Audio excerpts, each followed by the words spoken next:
Padre, del Hijo y del Espíritu Santo. Amén. Buenos días, Cristina. Bien, entonces ya hoy nos vamos a colocar en el párrafo 53 de esta encíclica Lumen Fidei, la luz de la fe. Y ya en lo que nosotros habíamos estado comentando, ahora retomamos la temática y veremos que ya en este párrafo, en efecto, se hace como una invitación más a la cuestión familiar. Y aquí, al poner precisamente, o al llamar la atención, sobre todo, acerca de la familia, es porque en la encíclica precisamente se recuerda que la fe está presente en todas las etapas de la vida.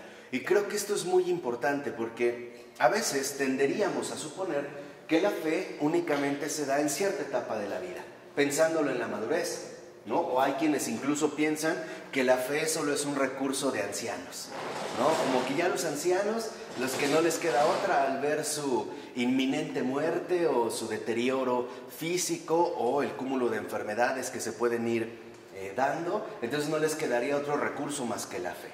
O sea, en pocas palabras, que la fe es para los ancianos que ya están decrépitos, ¿no? Mientras que el joven, por ejemplo, ¿no?, en su vigor o en su vitalidad, simple y sencillamente no necesita de la fe, no necesita de Dios, no necesita de nada. Esta es de hecho una de las tendencias que hoy en efecto estamos nosotros atravesando. Pero en realidad esto es falso. ¿Por qué? Porque la fe, vuelvo a repetir, atraviesa todas las etapas de la vida. Y es justamente la familia el centro nuclear o el centro principal donde se darían las raíces para la posterior vida de la fe. La familia, en este sentido, es como la custodia de la infancia. ¿A qué significa esto? ¿O por qué la encíclica lo menciona? Porque, en efecto, en la infancia es donde los niños aprenden la realidad viva de la fe. ¿Y cuál es este aprendizaje sustancial que de hecho va a ser la base para toda su vida posterior? Aprenden los niños, o deberían aprender, a fiarse del amor de sus padres. Y esto es justamente lo que va a tender como los puentes de comprensión entre los propios seres humanos. Dicho brevemente, la familia tiene una misión particularmente especial. ¿Por qué? Porque la familia va a ser donde el niño aprenda o dé sus primeros pasos en la vida de la fe. O sea, en la recepción del amor vivo que Dios quiere transmitirlo. Que los niños tengan padres no es por una mera razón biológica o por una mera consecuencia sexual. Que los niños tengan padres es por un designio divino. ¿Cuál es este designio divino? Que aprendamos desde chiquititos que necesitamos acompañamiento. Y en este sentido, que no somos autosuficientes. Todos nosotros necesitamos, para empezar, del vientre de una madre, para poder empezar la gestación, la colaboración de un padre. Necesitamos brazos, y muchas veces estos brazos no solo fueron los de la familia, fue incluso de gente extraña que nos permitía transportarnos. Necesitamos que nos dieran de comer, nos enseñaron el lenguaje, nos enseñaron a hablar, nos enseñaron las expresiones. En una palabra, conocimos lo que significa ser humano. Y aquí es donde vemos la enseñanza fundamental de la familia. Ahora, hoy en día, y es lo que les decía, hoy en día el problema es que atravesamos un momento culturalmente difícil. ¿Por qué? Porque este momento culturalmente difícil se basa también en la desintegración familiar. Entonces, no podemos, y es lo que les decía al inicio, ¿no? No puedo yo hablar de la realidad auténtica de la fe si no me doy cuenta, a su vez, el momento actual en el que estamos viviendo. Si la fe comienza en la familia, pero hoy en día se está viviendo cada vez más una clara y radical desintegración familiar, entonces, ¿cómo podríamos nosotros encarnar la fe? Eso es lo que quiero que vean. O sea, el catolicismo, o mejor dicho, la catolicidad, porque el catolicismo sería como una mera serie o un conjunto de doctrinas abstractas, ¿no? No, la catolicidad como la experiencia viva de Cristo, del Hijo de Dios, de la Trinidad, de María, de sus santos, etcétera, todo lo que conlleva nuestra tradición, ¿no? Nuestra tradición eclesial, nuestra tradición apostólica, la catolicidad es una realidad viva, es una realidad encarnada. Entonces necesitamos encarnar precisamente, ¿no? Las verdades de la fe en nuestra realidad contemporánea. Y esto significa, uno, abandonar ya la ingenuidad. Nada de discursos bonitos, pero estériles, porque no están encarnados en la realidad contemporánea. Y esto es algo fundamental. ¿Qué entiendes en este momento, en este contexto, por ingenuidad? La ingenuidad es, por ejemplo, sí, claro, vamos a hablar de que Dios es amor, de que todo está bien, bla, bla, bla, pero sin darnos cuenta lo que en realidad se está viviendo en términos generales, y tanto en situaciones exteriores como interiores. O sea, necesitamos recuperar el auténtico realismo cristiano. ¿Qué es el realismo cristiano? No es más que una comprensión profunda de las cosas. Ese es el realismo cristiano. Por eso les decía, hoy creo que en gran medida, o en varios sectores, incluso dentro de la propia iglesia, se da una clara tendencia a la ingenuidad. O sea, se presentan catequesis o discursos elaborados de manera bonita, suenan bonitos, pero una inquietud muy normal es, ¿y cómo le hago para vivir eso? No puedo, o sea, es como si me presentaran un buffet delicioso, una comida exquisita, como la de ayer, ¿no? Gracias, nuevamente, ¿no? Como la de ayer, pero estoy amarrado a una silla. Me pusieron la comida, pero no fueron a desatarme. ¿Sí se entiende esto? Eso es lo que estamos viviendo hoy. Entonces, nuestra labor, de verdad, lo vuelvo a insistir, nuestra labor católica hoy es mucho más difícil de lo que parece. Porque hoy nuestra misión no solo es anunciar la verdad, y lo digo con toda honestidad, no solo es anunciar la verdad, es también liberar del error. Para eso hemos sido convocados, llamados a ser luz del mundo. Hoy, el discípulo contemporáneo de Cristo no solo anuncia la verdad, libera del error. Y, desafortunadamente, estamos rodeados de una cantidad inmensa de errores. Así que nuestra tarea hoy es inmensa, en todos los ámbitos, precisamente en los que vivimos, incluido, por supuesto, el ámbito de la familia. ¿Por qué? Porque si la familia es el depositario, la custodia de la infancia, y es realmente la custodia de la infancia, entonces el papel de la familia es primordial, es central. ¿Por qué? Porque la familia, al ser la custodia de la infancia, la vigilante, la que tiene que vigilar precisamente, ¿no?, el desarrollo del niño para que pueda llevar a cabo un auténtico encuentro cristiano o una experiencia de fe, entonces no solo podemos hablar de la fe viva en la familia, sino que también tenemos que hablar ya no solo de la importancia de la familia, que la sabemos, sino entender el por qué hoy la familia se está destruyendo. ¿Cuál sería como el propósito de fondo que en efecto se está llevando a cabo? Porque si esto falla, esto obviamente también falla. Hoy que vemos una cantidad impresionante de jóvenes extraviados, en verdadera extravío, en adicciones, en alcoholismo, en drogas, en desórdenes, en depresiones, en tristeza, en suicidios, no es más que la consecuencia o el efecto de la ausencia de la familia. Entonces, lo primero que me interesa que quede claro aquí, y es justamente la indicación de la encíclica, es que la fe comienza desde la infancia. La fe es una vivencia que abarca todas las etapas de la vida. Les vuelvo a decir, no crean que la fe es solamente para los ancianos, ¿no? Cuando a veces entramos a las parroquias, entonces sí, vemos ya a las abuelitas, especialmente a las abuelitas, que entonces sí van diario a misa, rezan el rosario, y los jóvenes ni siquiera. No. La fe es una experiencia que va a abarcar todas las etapas de la vida. Por ello, lo que insiste la encíclica dice, bueno, es importante que los padres de familia lleven a cabo prácticas cristianas de convivencia. Estas prácticas cristianas de convivencia no solo son, y eso es muy importante, prácticas que hoy solemos llamar devotas, por ejemplo, que se reúnan a rezar el rosario. Claro, esto sí es importante, pero hay otras prácticas más necesarias. Por ejemplo, la resolución de los conflictos.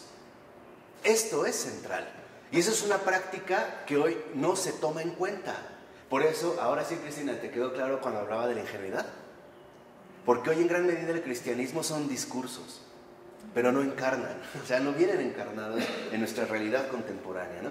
Entonces, por ejemplo, la resolución de conflictos. ¿Qué significa esto? ¿Cómo se van a superar los desacuerdos entre el hombre y la mujer, entre el esposo y la esposa? Porque se van a dar. Nuestra vida en este sentido es conflictiva y es problemática. Una de las prácticas comunes o comúnmente cristianas es, bueno, ¿y cómo vamos a hacer para afrontar estos desacuerdos? ¿Cómo vamos a llevar a cabo la resolución de los conflictos? Y ya no solo con respecto a los hijos, con respecto a nosotros mismos. ¿En qué va a estar basada la comunicación? ¿En qué se va a basar? ¿Cuáles son nuestros principios adoptados o cuáles son los fundamentos de nuestra vida compartida? Son muchísimos aspectos en los que hoy en día me parece que se tienen que tomar en cuenta de manera muy clara, ¿no? Y de aquí, esta infancia o esta fe después se tiene que ver profundizada precisamente en la juventud. ¿Por qué en la juventud? Porque la juventud es este momento difícil de la realidad humana. La juventud es el momento en el cual se van a tomar decisiones fundamentales para la vida posterior.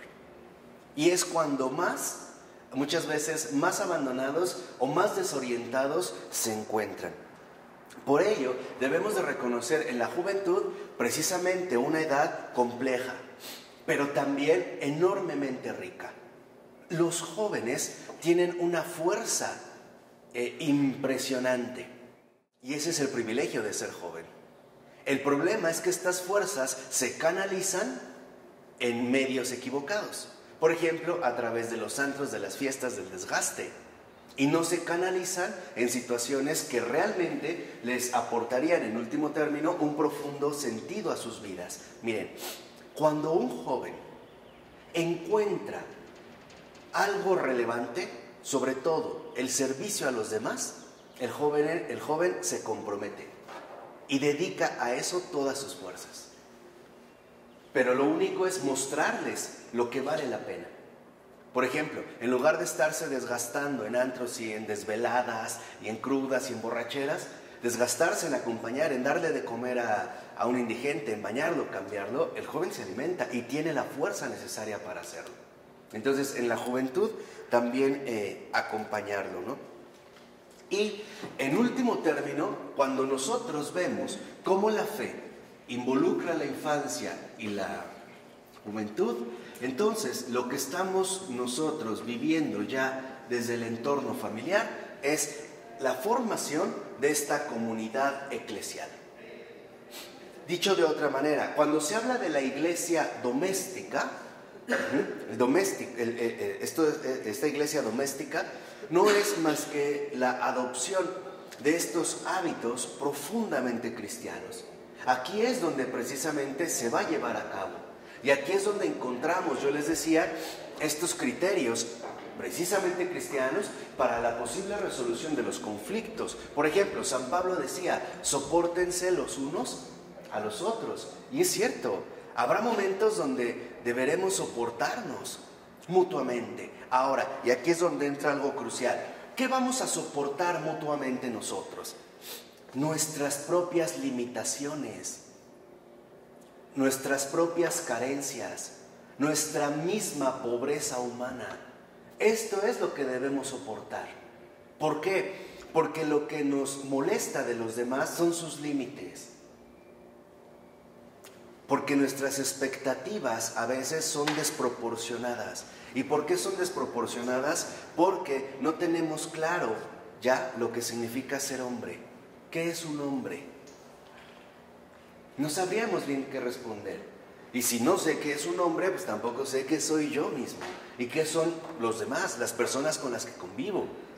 Por ejemplo, a veces los conflictos que se presentan porque las personas no hacen las cosas quizá tan rápido como quisiéramos.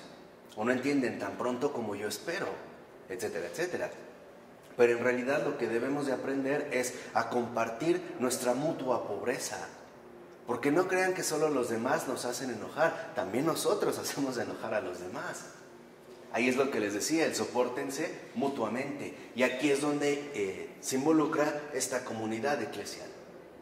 De tal manera que entonces los dos factores centrales para esta comunidad eclesial, y son los pilares también reales de la familia, son por un lado la paciencia, el ser pacientes.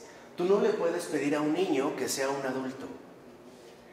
No le puedes pedir a un joven que tenga claridad absoluta acerca de su vida. No puede, está en un proceso formativo. Pero por lo mismo también se puede ver expuesto a un proceso deformativo. En lugar de que se forme, se deforma, ¿no? Al no ser bien orientado o bien, sobre todo, acompañado. Entonces, de esta paciencia en la comunidad eclesial es donde brota la segunda, que es el acompañamiento.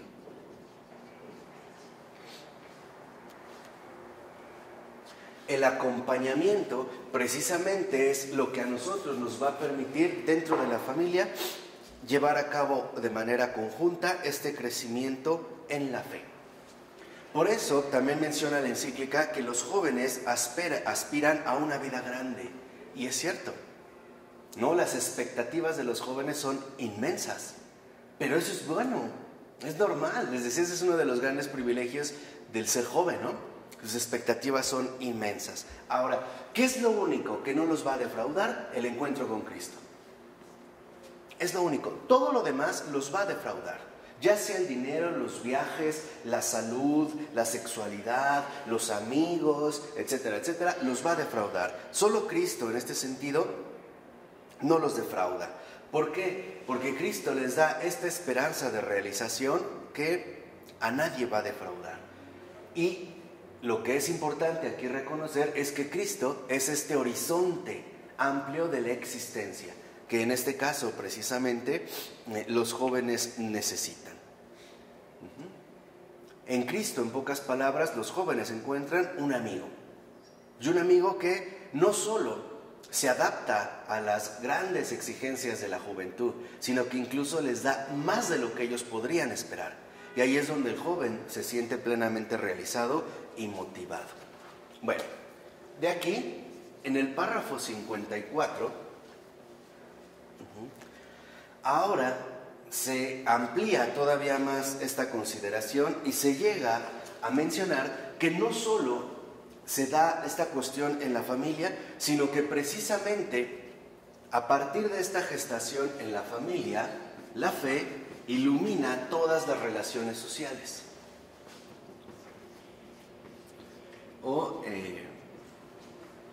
Por resumirlo de esta manera, la fe también es el principio regulador, ordenador, integrador de las relaciones sociales. Y comienza, por ejemplo, como dice la encíclica, por la experiencia de la paternidad. Esta experiencia de la paternidad efectivamente corresponde a la familia, pero no solo se va a quedar limitada a la familia, sino que la paternidad también se va a ver reflejada en el ámbito de lo social. ¿Qué quiere decir esto? Esta experiencia de paternidad es estar siempre al pendiente de las necesidades del prójimo. El sentir esta cercanía protectora, el sentir esta cercanía benefactora, que en efecto se va a traducir como la misericordia de Dios. Y eso es lo que considera, por ejemplo, en la encíclica, que es como el camino auténtico de una experiencia fraterna. Entonces, en lo social, fraternidad. Pero la fraternidad precisamente como una experiencia paterna.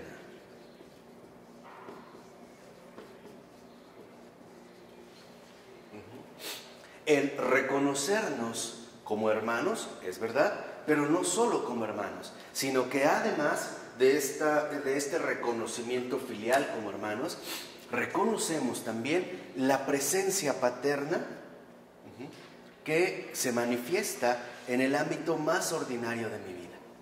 En pocas palabras, la fraternidad no es más que eliminar esa sensación de desprotección en la vida humana. La experiencia de paternidad es reconocer la presencia de Dios en los ámbitos más ordinarios de mi vida. el saber que alguien se preocupa por mí, que está precisamente preocupado por mí, atento hacia mí. Porque hoy, creo que en términos muy generales, también estamos viviendo una profunda experiencia de desamparo. No tenemos la experiencia del Padre, no sentimos esta cercanía del Padre, ¿no? Y esto es algo que tiene que ver con este entorno cultural. Por eso dice a continuación que la modernidad se quiso construir una fraternidad universal entre todos los hombres, basados en la igualdad. Y esto tiene que ver con los ideales, por ejemplo, que se exaltaron o que se enarbolaron en la Revolución Francesa, ¿no? Igualdad, fraternidad y libertad. Entonces, basado en la igualdad. Pero, en realidad, como dice la encíclica, sin la referencia a un padre, esta fraternidad sucumbe, no fructifica, no se puede realizar. ¿Por qué? Porque en esta experiencia paterna nosotros encontraríamos el verdadero principio de la fraternidad. Dicho brevemente, lo social involucra la presencia encarnada precisamente del Padre. Cuando nosotros decimos que todos somos iguales o que somos hermanos, también debemos de reconocer que si somos hermanos es porque compartimos un mismo Padre. De tal manera que entonces, en este sentido, este amor inagotable del Padre se nos va a comunicar a través de Jesucristo, sí, pero a su vez, esta experiencia de Jesucristo se nos va a transmitir a través de la presencia de cualquier cristiano. Por eso lo que considera la encíclica es que la fraternidad no es más que el reconocimiento de que cada hombre, lo conozca o no lo conozca, es una bendición para mí. O sea, cada ser humano es una bendición. Y es una bendición por muchos motivos. Pero entre ellos, el más principal, es porque cada hombre, me sea conocido o desconocido, es una criatura del Padre. Es una creación de Dios. Y este simple hecho ya le da una dignidad total. Por ello, lo que va a mencionar precisamente la encíclica, y es muy importante, es que en efecto la fraternidad se da entre hermanos. Decía Schiller, ¿no? Y todos los hombres son hermanos, que después lo puso Beethoven en su 9ª sinfonía. Sí, es verdad, pero eso no es ingenuidad, ¿no? ¿Mandé? Eso no se tomaría como ingenuidad. Claro, también. claro, pero esa es la diferencia. Si solo nos quedamos en un ámbito enteramente humano, de hermanos meramente, no se lleva a cabo. No tiene un fundamento. Pero el hecho de que reconozcamos en la fraternidad que somos hermanos es porque en último término estamos sostenidos por un mismo Padre. Y ese es el fundamento claro de lo social. O sea, hoy nosotros necesitamos recuperar la experiencia profunda del Padre. Porque solo a través de esta experiencia profunda del Padre, todo el ámbito de lo social se ve realmente sostenido y se ve realmente, en este sentido, reconocido. ¿Cómo se hace esta experiencia? Esta experiencia profunda del Padre sería vincularse con Jesús de tal manera que incluso adquiramos esta misma identidad filial. Cuando decía Jesús, el que me ve a mí, ve al Padre, quiere decir que necesitamos mirarlo a Él plenamente, para que en Él también veamos al Padre. O dicho de otra manera, necesitamos conocer a Jesús bien. Si no, no vamos a poder acceder. O sea, por eso es lo que en algún momento yo les comenté. No se trata de que solo veamos a Cristo desde un aspecto, por ejemplo, como el doloroso o el de la pasión. Sí, claro, es importante, pero no es el único. También Cristo nos vino a compartir no solo la cruz, también nos vino a compartir la resurrección. Y en este sentido nos vino a compartir su, vamos a decirlo así, su esencia más profunda, su filiación con el Padre, su condición de hijo. De ahí emana todo su ser, toda su identidad, todo el sentido, ¿no?, de su vida. Y eso es lo que precisamente nosotros también tendríamos que llevar a cabo. Por ello, en esta misma situación, ya en el párrafo 55, la encíclica, también retomando estas aportaciones de la fe, dice, bueno, también se se contempla la posibilidad del perdón. Y esto es muy importante. Hoy vivimos una cultura del resentimiento, ¿no? ¿Dónde se ve claramente que vivimos una cultura del resentimiento? Por tanto crimen que se comete, por tanta violencia, que precisamente vemos ya incluso de manera rarísima, ¿no? De manera ya contundente, día con día. Y lo primero es que debemos de reconocer que el perdón no es un acto mágico que se dé de inmediato, ¿no? Dios no actúa en automático. ¿Por qué no actúa en automático? Porque es muy condescendiente con nuestra realidad humana.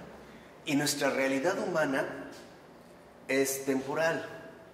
Y al ser temporal debemos de reconocer dos cosas. Todas las cosas humanas llevan tiempo. Llevan tiempo, son un proceso. Y si todas las cosas llevan tiempo, entonces significa también que todas las cosas humanas se van a dar de manera gradual. O sea, poco a poco. Esta es parte de nuestra propia realidad humana. Porque a veces, por ejemplo, suponemos que, de repente sentí en el corazón la necesidad de perdonar a alguien durante la celebración litúrgica o en una Eucaristía. Y es verdad, es un don que el Señor me está dando. Ya lo perdoné, claro. Pero lo que confundimos, y eso es grave, es que de verdad estamos ciegos en la vida cristiana. Pero si yo digo, ya lo perdoné, claro, el Señor ya me dio este fundamento. Ya lo perdoné, pero tengo que sanar todas las consecuencias que ese daño trajo consigo. O sea, tengo que sanar todas las heridas que a partir de ahí se dieron. Pero ya lo puedo hacer, porque el Señor ya me dio el principio, ya lo perdoné. Bueno, ahora tengo, ¿no?, que sanar todos aquellos ámbitos que en mi persona se hayan visto afectados de una o de otra manera. O sea, lo que les estoy diciendo es muy sencillo. No basta con decir, lo perdono. Tenemos que vivir una experiencia del perdón. O sea, no basta el ámbito verbal, hay que llevarlo al ámbito vivencial. Y el fundamento es cristiano. Dios no solo dijo, los perdono, se encarnó para llevar a cabo esta labor de perdón. Entonces, por eso para nosotros es importante reconocer que el perdón es un proceso. Y en este sentido también es una experiencia. Ahora quizá podemos entender más por qué un gran teólogo católico del siglo XX, Luigi Giussiani, escribe un libro que se llama El cristianismo es una experiencia. Él le llama acontecimiento. El cristianismo es un acontecimiento, pero se refiere a esto, o sea, se trata de una experiencia, claro, pero este proceso, experiencia, no es más que una situación profundamente vivencial. Por eso insiste la encíclica. Por ejemplo, el perdón necesita tiempo, esfuerzo, paciencia y compromiso. Se requiere perseverancia. Y quedan secuelas. O sea, yo puedo perdonar, claro. Pero lo importante no es que perdone. Lo importante es que me llene de esa experiencia del perdón. De tal manera que pueda vivir incluso como Cristo. A todo el que a los que los maldigan, ustedes los bendicen. Al que te pegue en la mejilla izquierda, ponle también que la derecha. Esa es la experiencia cristiana del perdón, pero esto es gradual.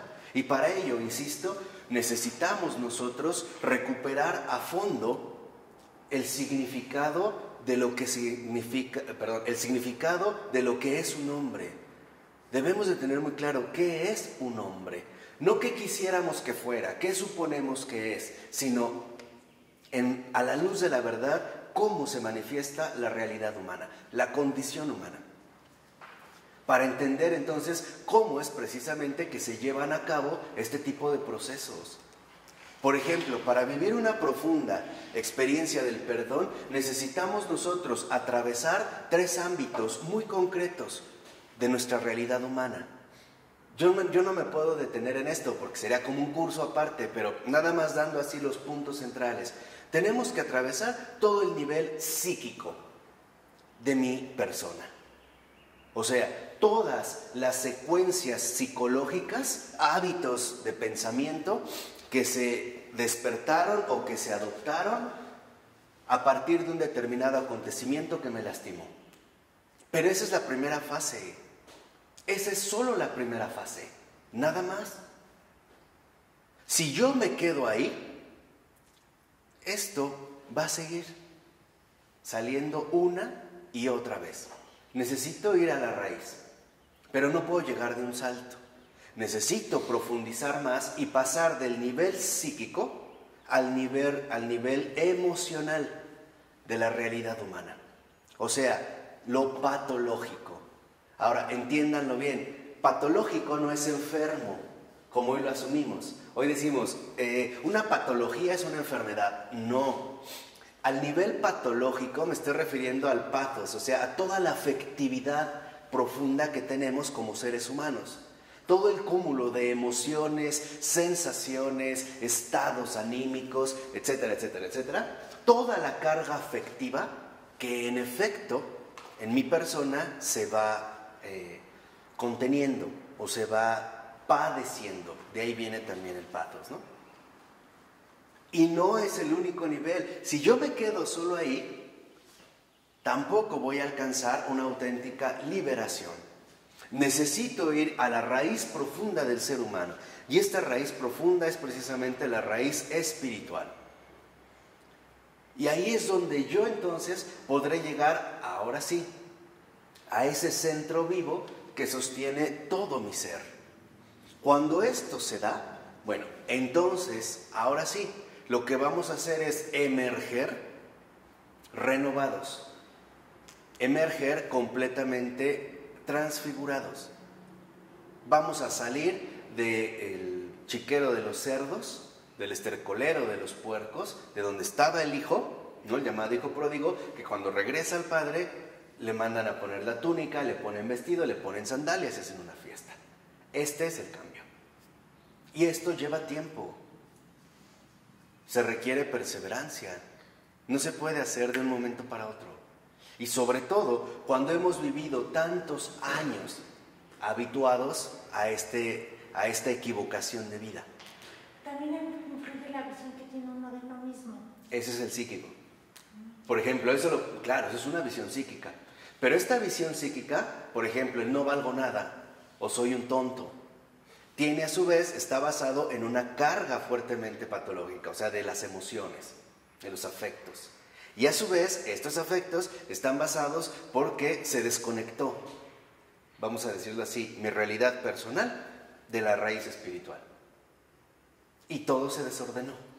Entonces, para llegar ahí tenemos que ir haciendo poco a poco. Los mineros, cuando extraen oro, bajan bastante, ¿no? ¿O no? Bajan bastante. ¿Y hay calor? ¿Hay poco oxígeno? Sí. Y no es agradable. Está oscuro, pero se llega. Sobre todo se llega si lo hacemos mediante precisamente la ascética cristiana. O sea, la ascética cristiana no es más que la vida espiritual. Esa es la ascética cristiana.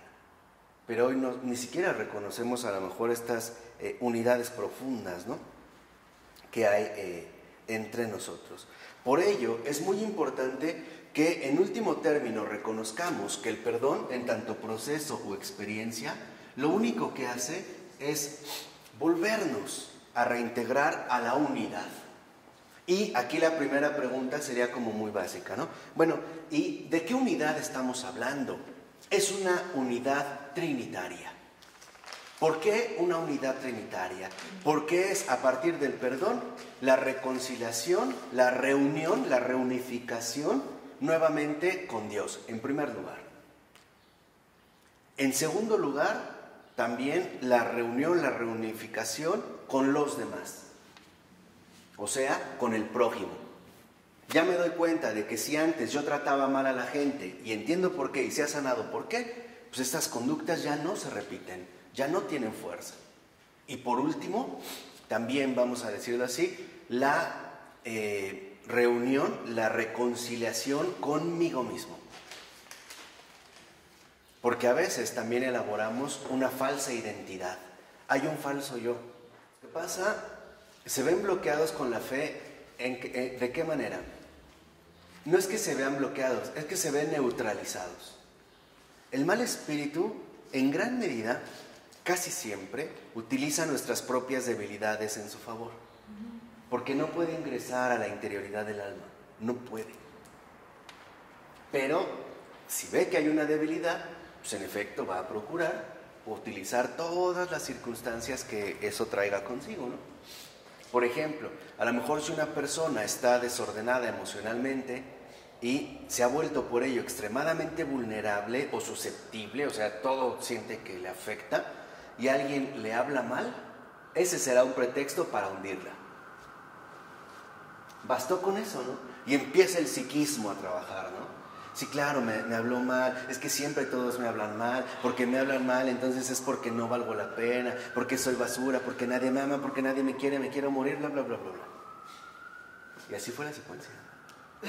Y todo empezó por un detallito, aparentemente algo insignificante, ¿no? Entonces necesitamos encontrar precisamente esta unidad. ¿Por qué?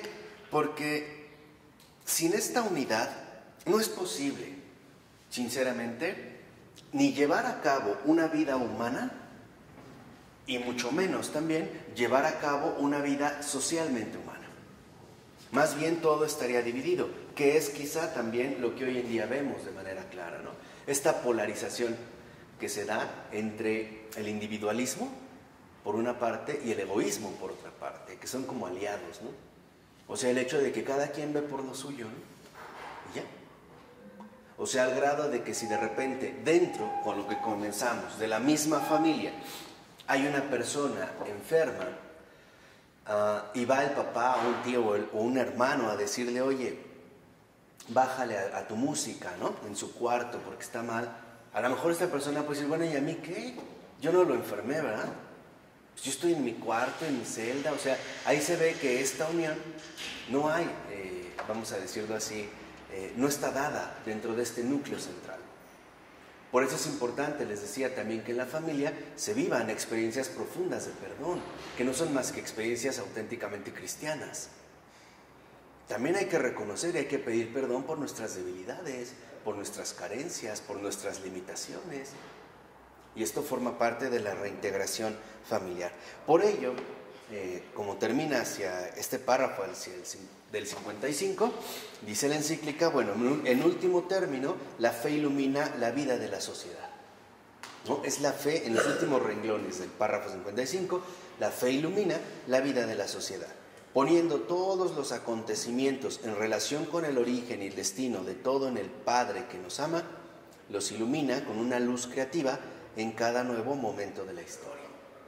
Entonces, hoy creo que también para nosotros es muy importante, muy esencial y sobre todo muy urgente recuperar la experiencia del Padre, la experiencia cristiana del Padre, no del Padre anónimo creador de todos los seres, ese Dios superior que es como Padre porque ha creado, no, la experiencia paternal de Cristo, de Jesucristo. Creo que ahora en estos momentos es fundamental repetir, ¿no? Con los mismos, con el apóstol Felipe, las palabras que le dijera a Jesús: muéstranos al Padre. Muéstranos al Padre. Ese creo que debe de ser como una consigna, ¿no? Una obligación de cualquier cristiano contemporáneo. Muéstranos al Padre. Ok, ¿qué pasa en la 56? En el 56, en el párrafo 56. Bueno, aquí también se va a asumir la fe como esta fuerza que conforta en el sufrimiento. En pocas palabras, la fe como un consuelo, ¿no? La fe como un respiro. Y precisamente tenemos que darnos cuenta, como dice, que hablar de fe a menudo o de manera frecuente implica también hablar de pruebas dolorosas. Y esto es cierto. Pero lo que quiero que entiendan, y esto es algo fundamental, es que no solo se trata de que estas pruebas estén reservadas para el creyente. No es así. Estas pruebas dolorosas están prácticamente distribuidas en cualquier persona, sea o no sea creyente.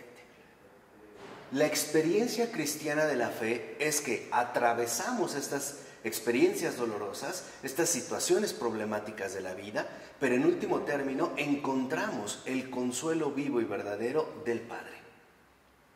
Esa es la única diferencia. ¿Qué quiere decir? Que no crean, porque creo que también se puede dar como una cierta tendencia contemporánea a suponer que el cristiano, y más el que dice tener fe, es el que va a ser el sufriente, ¿no? El doliente, no. Estas experiencias dolorosas están bien distribuidas entre la humanidad entera. O sea, nadie se escapa de la cruz. Sí, es cierto. Pero lo que debemos reconocer es que nuestra debilidad y nuestro sufrimiento no son equiparables con el amor de Dios. Y esa es la gran diferencia. Quizá una de estas grandes experiencias paternales de las que estamos hablando, de las que hemos mencionado, es cuando finalmente entendamos estas palabras de Jesús. Era necesario que el Mesías sufriera, padeciera. Era necesario. ¿Por qué era necesario? Porque en último término, este sufrimiento, esta aflicción, este dolor, no es la raíz de la vida. La raíz de la vida es el amor del Padre. Y sobre esta raíz podremos entender todo lo que hemos sufrido, todo lo que hemos padecido, a la luz de un bien mayor, que en efecto se va a ver en nuestro ámbito social.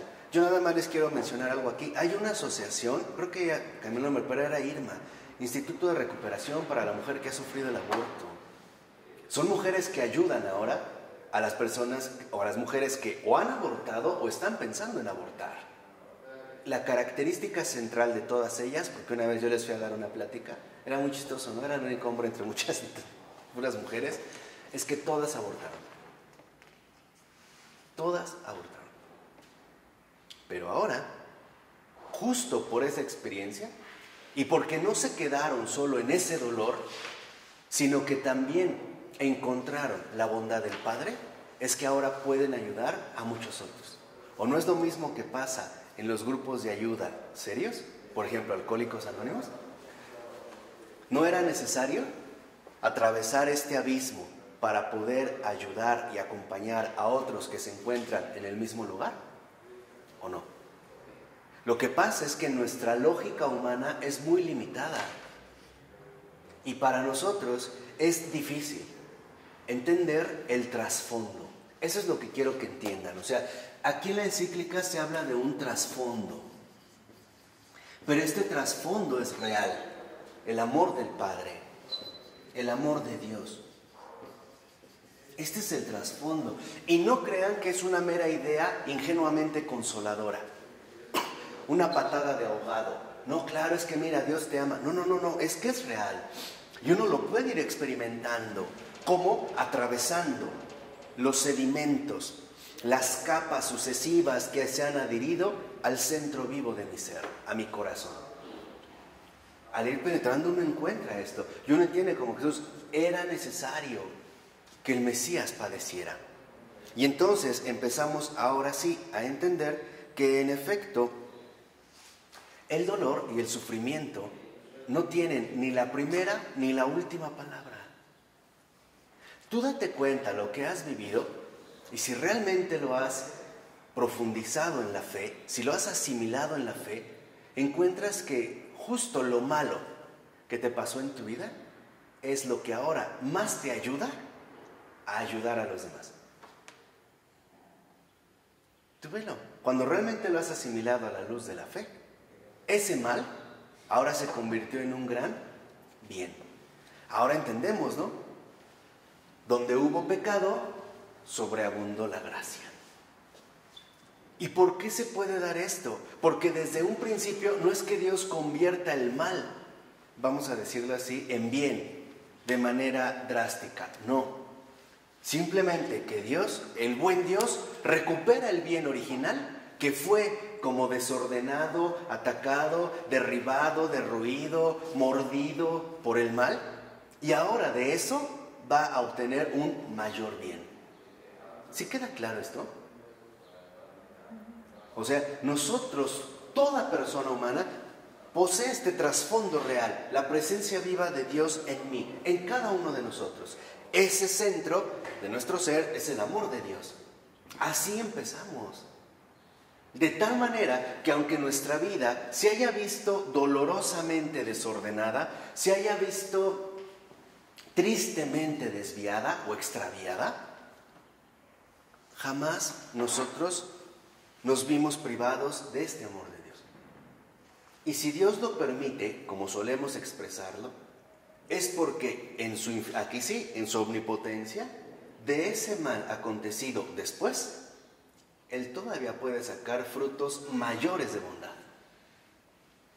Cuando la gente dice no hay mal que por bien no venga, solo dice la mitad. Porque nuestra vida no empezó mal. Eso es lo que quiero que entiendan. Empezó bien. El simple hecho de existir, ¿no es algo bueno? Empezó bien. Después se puso mal, ¿no? Como que algo nos pasó. Pero después de esto, todavía puede acabar mejor todavía. ¿Sí queda claro? Esta es la secuencia de la vida. Por eso es lo que les decía, no crean que la vida del creyente o de fe, como se menciona así de manera muy ingenua, ya puro sufrimiento. No es así. Mi vida empezó bien. Ok, se desvió, caí, terminé con los cerdos. O es más, a lo mejor ya ni siquiera me comí las bellotas de los cerdos, me comí al cerdo. Peor, ok, está bien, ¿no? Me atasqué peor que un marrano. Está bien, yo no me comí las bellotas del cerdo, me comí al cerdo. Está bien. Pero eso no define mi existencia. Incluso aún puedo acabar mucho mejor. Esa es la esperanza cristiana, ¿no? Chesterton lo ponía con una imagen muy bonita, ¿no? En uno de los cuentos del padre Brown. Decía, Dios a veces deja que sus hijos se vayan muy lejos, ¿no? Que se pierdan ahí, se metan en lodo. Dice, pero porque en la mano tiene un hilito invisible, que cuando Él quiere, basta con que lo jale y otra vez los tiene en su lado. Es esto. Acuérdense del hilito, ¿no? ¿Sí? Nunca estamos perdidos. Eso es lo que les estoy diciendo. Ese es el consuelo de la fe. Nunca estamos perdidos. Y es más, nunca estuvimos realmente perdidos. Porque aún en mi abismo, aún en mis tinieblas, aún en mi pecado, aún en mi asquerosidad, el amor del Padre estaba ahí, esperando. Jamás estuve totalmente perdido. Para Él no. ¿De acuerdo? Así que aunque uno haya perdido la esperanza en uno mismo, Dios jamás la ha perdido en ningún ser humano. Por ello, entonces, lo que tenemos que darnos cuenta aquí es que debemos, en efecto, reconocer que sufrimiento siempre habrá. Es cierto, en todo, ¿no? Una enfermedad, una dificultad, siempre habrá sufrimiento. Pero más que sufrimiento, también habrá siempre esta experiencia de amor paternal. O sea, no solo habrá sufrimiento, también habrá precisamente esta experiencia, ¿no?, de amor paternal. Por ello, entonces, nosotros debemos de darnos cuenta que cuando lo dicen los últimos renglones de la encíclica, ¿no?, nosotros nos ponemos realmente con confianza en las manos del Padre, ¿no? Dice, incluso la muerte queda iluminada y puede ser vivida como la última llamada de la fe, el último sal de tu tierra, el último ven pronunciado por el Padre, en cuyas manos nos ponemos con la confianza de que nos sostendrá incluso en el paso definitivo. O sea, la muerte yo creo que a todos angustia, ¿no? Nos es algo enteramente desconocido. Bueno, con la muerte es también como decía Jesús en el Evangelio, ¿no? No teman, soy yo. No teman, soy yo. O sea, es justamente la invitación a este paso definitivo, ¿no? A este encuentro con el Padre, que es bueno. Por eso lo que nosotros debemos madurar es, Dios es bueno. Dios es bueno. Haz un análisis, haz un balance de tu vida. ¿Dónde pudiste haber terminado y no te dejó? Pudiste haber acabado en la calle, en un psiquiátrico, en el manicomio, en el panteón, en la cárcel, ¿no? En la calle tirado, descuartizado, deforme. No te soltó. No te soltó. Y aquí es cuando entendemos, ¿no? Era necesario. Entonces, no espantarnos. Por eso a lo que yo los invito es que cada vez que nosotros crucemos, no sé, un sufrimiento, una aflicción, un mal problema, pongamos atención con más serenidad y escuchemos esas palabras, ¿no? No temas, soy yo. No temas, soy yo. Incluso en el paso definitivo que es la muerte. No temas, no estás solo, estoy yo. Por ello, insiste en el párrafo 57, ya con este párrafo termino, que la fe, dice, la luz de la fe no nos lleva a olvidarnos de los sufrimientos del mundo, no nos lleva a olvidarnos de los sufrimientos, nos conduce a reconocer que el sufrimiento no es lo único y que el sufrimiento solo tiene sentido, y de ahí de hecho emana su sentido más profundo, por este original, primigenio, invencible y fiel amor de Dios. Ahorita podríamos decir, ¿por qué la gente sufre? Porque Dios nunca nos ha dejado de amar. Y porque a pesar de que la gente sufra, Dios sabe que era necesario por algo mayor, que a lo mejor por el momento no vemos, pero que Él sí. Y por eso, ¿no?, nos acompaña en esta travesía incómoda, ¿no?, dolorosa. Lo vimos con su propio hijo, ¿no? O alguna vez dijo, no, un momento, yo soy el hijo del Padre, ¿qué pasa? No, era necesario. Nos acompaña, entonces no nos olvidamos del sufrimiento del mundo. Lo que sí es que en realidad ahora lo asumimos a la luz del amor. Por eso dice la encíclica, ¿no? ¿Cuántos hombres y mujeres de fe han recibido luz de las personas que sufren? O sea, ellos no fueron tanto a iluminar a los sufrientes, son los sufrientes los que los iluminaron a ellos. Y menciona, ¿no?, San Francisco de Asís, por ejemplo, a través del leproso, la beata Madre Teresa de Calcuta, a través de los más pobres entre los pobres. Y esto es algo esencial, o sea, no podemos perder de vista el profundo misterio de la vida. ¿Y cuál es el verdadero y profundo misterio de la vida? El amor de Dios, a pesar de todo, a pesar de todos. Ese es el verdadero misterio. No es el mal, el dolor, el sufrimiento, bla, bla, bla, el pecado. Eso no es. El verdadero misterio de la vida es el amor. Y no es cualquier amor, es precisamente el amor de Dios. De tal forma que entonces la fe nos permite caminar sin miedo en estos senderos del sufrimiento. Porque reconocemos que por muy grave, doloroso, etcétera, que sea el sufrimiento, ahí está la huella, la presencia, el aliento del Dios que da la vida.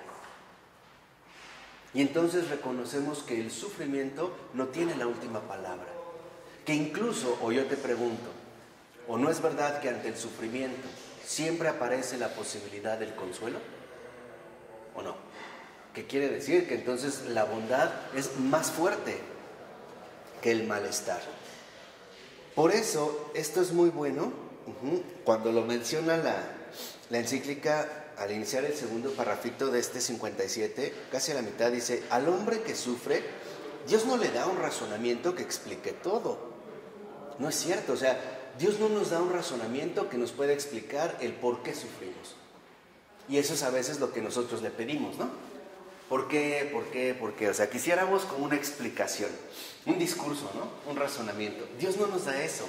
¿Pero qué sí nos da? Dice, sino que la respuesta, ¿no?, o le responde Dios con una presencia que le acompaña. O sea, Dios no nos da precisamente este razonamiento que nuestra mente inquieta espera. No nos da eso. Nos da más bien precisamente una presencia que nos acompaña aún en estos momentos. Incluso esta presencia se puede ver como el hecho de que no permitió que cayéramos más bajo todavía, o que acabáramos mucho peor. Y dice, de tal manera que esta presencia que le acompaña es una historia de bien que se une, ¿no?, a todas las demás historias para dar un resquicio de luz. O sea, finalmente, de fe, de esperanza y de caridad. O sea, algo que es central es que nosotros no perdamos de vista eso. Dios no nos ha abandonado. Aún en los peores momentos de mi vida, no me ha abandonado. Y yo creo que eso sí debería de hacernos sentir, pues, por lo menos bastante agradecidos, ¿no? Por eso dice hacia el final de este párrafo, no nos dejemos robar la esperanza. No nos dejemos robar la esperanza.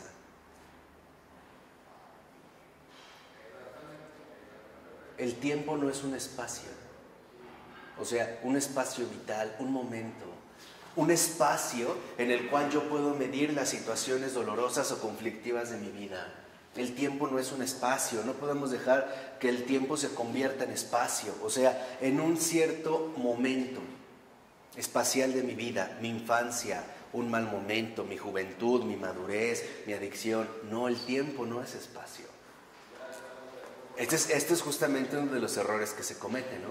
Cuando, por ejemplo, toda mi vida se reduce a un espacio de mi existencia. Cuando fui... A un acontecimiento. Exactamente. Por ejemplo, cuando me abandonaron, me violaron, me dejaron, mi esposo me abandonó con otra. Reducimos toda la vida a un espacio, a un acontecimiento. Y esto es un error porque no es así. O sea, Dios nos da tiempo, no tanto espacio. Lo que nos da tiempo. ¿Por qué nos da en este sentido tiempo? Porque en efecto es justamente el tiempo lo que nos permite avanzar llenos de esperanza. Llenos, ni siquiera con poca esperanza o con algo de esperanza, llenos de esperanza. Y estos son los pasos que nosotros precisamente debemos aprender a dar. Entonces, no dejes, ¿no?, que tu vida se reduzca a un espacio, a un acontecimiento de tu vida. Yo nada más te digo, tómate el tiempo para sanar eso. Tómate el tiempo que se necesite,